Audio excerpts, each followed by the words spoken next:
Konstantinopel merupakan pusat dunia barat sekaligus pertahanan Kristen terhadap Islam, yang tak lepas dari ancaman dan penyerangan.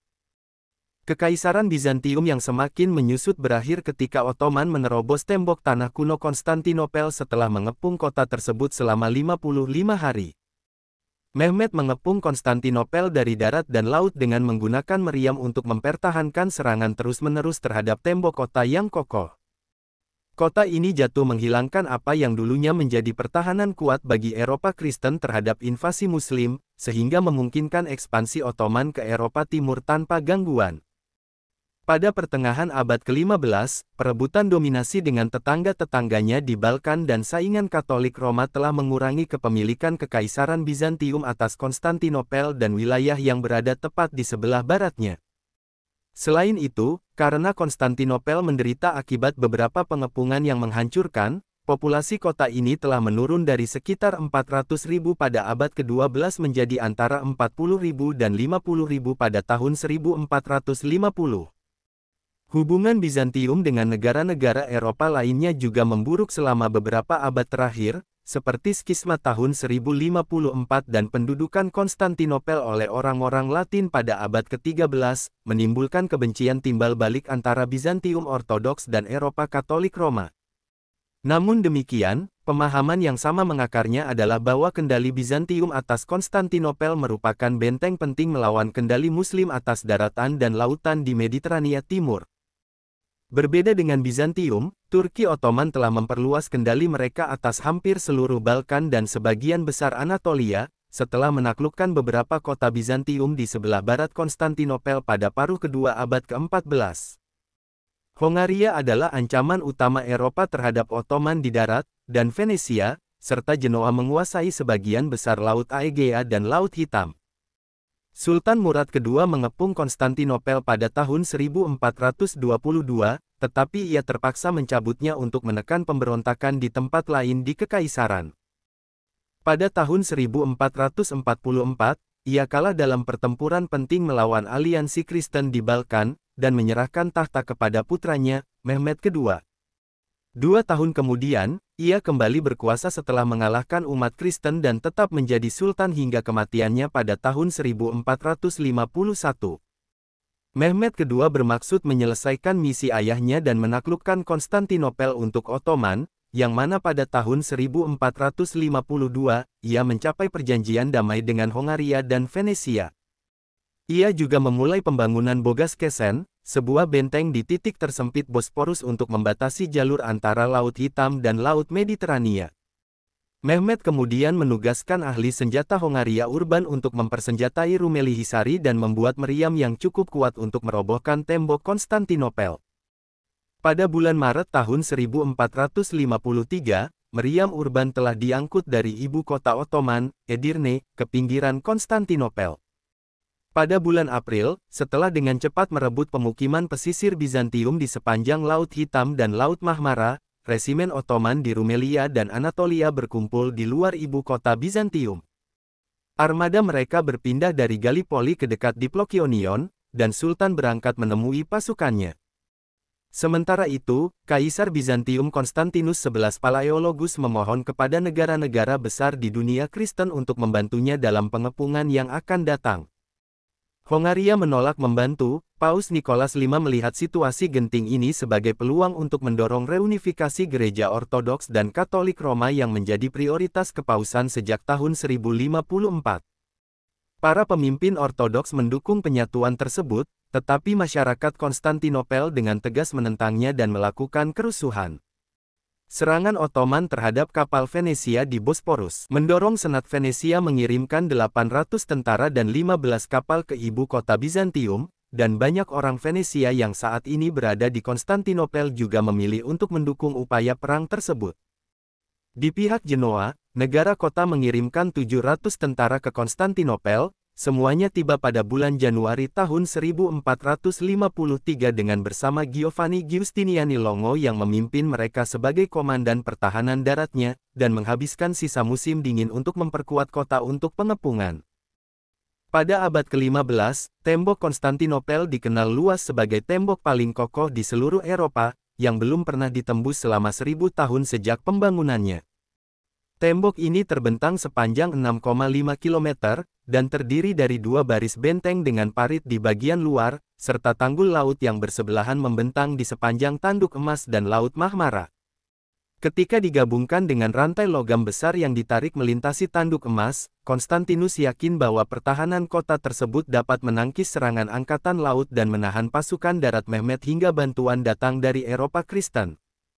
Saksi mata Jacopo Tedaldi memperkirakan kehadiran 30.000 hingga 35.000 warga sipil bersenjata, dan hanya 6.000 hingga 7.000 tentara terlatih.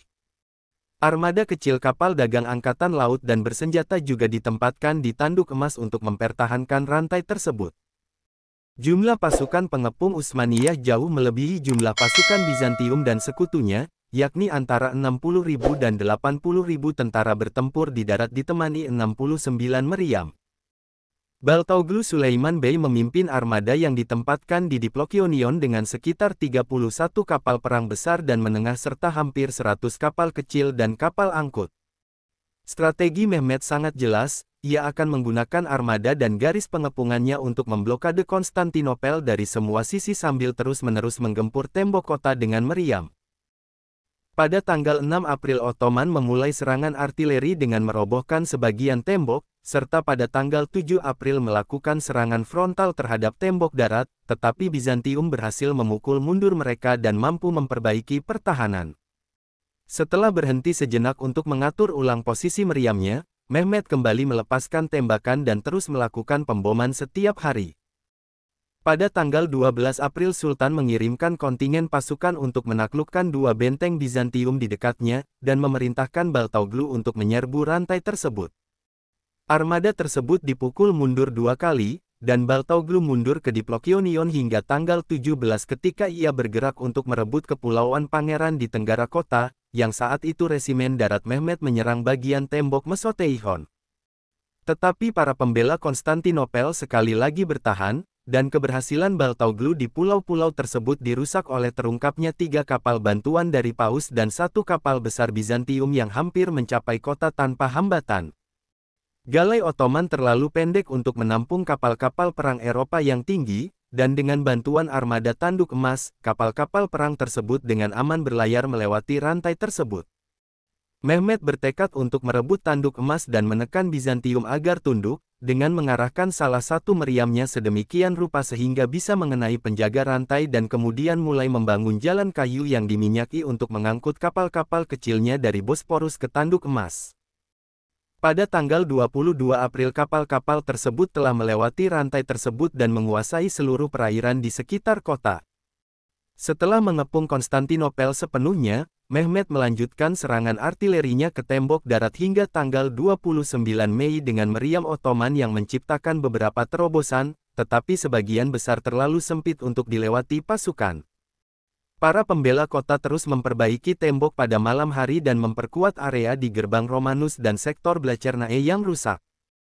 Pada tanggal 29 Mei tahun 1453, upaya penaklukan Konstantinopel oleh Mehmed pun dimulai. Para pekerja Ottoman memenuhi parit yang mengelilingi kota, dan Sultan melancarkan serangan artileri, infanteri, dan angkatan laut terkoordinasi ke Konstantinopel, tetapi upaya tersebut gagal. Mehmed memerintahkan serangan berikutnya ke gerbang, kali ini dengan salah satu resimen istananya yang terdiri dari 3.000 Janissari. Alhasil sekelompok kecil mencapai puncak menara melalui gerbang lain tetapi hampir tersingkir oleh para pembela sampai Giustiniani terluka parah oleh tembakan Ottoman saat berada di benteng.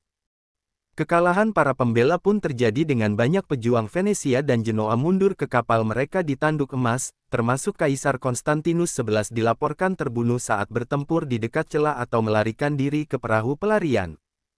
Meskipun Sultan berusaha mencegah penjarahan total kota tersebut, ia mengizinkan penjarahan pada periode awal yang menyebabkan kehancuran banyak gereja ortodoks. Ketika sebagian besar Konstantinopel sudah aman, Mehmed sendiri berkendara melalui jalan-jalan kota menuju Katedral Besar Hagia Sophia yang terbesar di seluruh dunia Kristen, dan mengubahnya menjadi Masjid Hagia Sophia, yang kemudian menyelesaikan penaklukannya atas ibu kota Bizantium. Hingga akhirnya, pasukan Turki Ottoman yang dipimpin oleh Mehmed II atau Muhammad Al-Fatih berhasil menaklukkan Konstantinopel. Mehmed II dan pasukannya sangat terkendali dalam menangani urusan mereka setelah jatuhnya Konstantinopel. Mereka sebagian besar menahan diri untuk tidak membantai rakyat jelata dan bangsawan, tetapi memilih untuk menebus mereka ke negara asal mereka dan hanya mengeksekusi mereka yang berperang setelah menyerah. Mehmed mengisi kembali kota tersebut dengan orang-orang dari berbagai latar belakang dan agama, sekaligus memindahkan ibu kotanya dari Edirne ke Konstantinopel, dengan memastikan pusat kekuasaan multikultural untuk kerajaan multikultural. Mehmed juga mulai memandang dirinya sebagai Kaisar Roma, pewaris Kekaisaran Romawi dan seluruh wilayah bersejarahnya. Ia menegaskan klaim ini dengan serangkaian kampanye yang sepenuhnya menaklukkan Balkan dan Yunani pada akhir abad ke-15. Bagi umat Kristen, kemenangan Mehmed di Konstantinopel menunjukkan perubahan serius dalam hubungannya dengan Timur. Hingga saat ini, karena tidak mempunyai pertahanan lama terhadap Ottoman dan akses ke Laut Hitam, kerajaan-kerajaan Kristen bergantung pada Hongaria untuk menghentikan ekspansi lebih lanjut ke arah barat.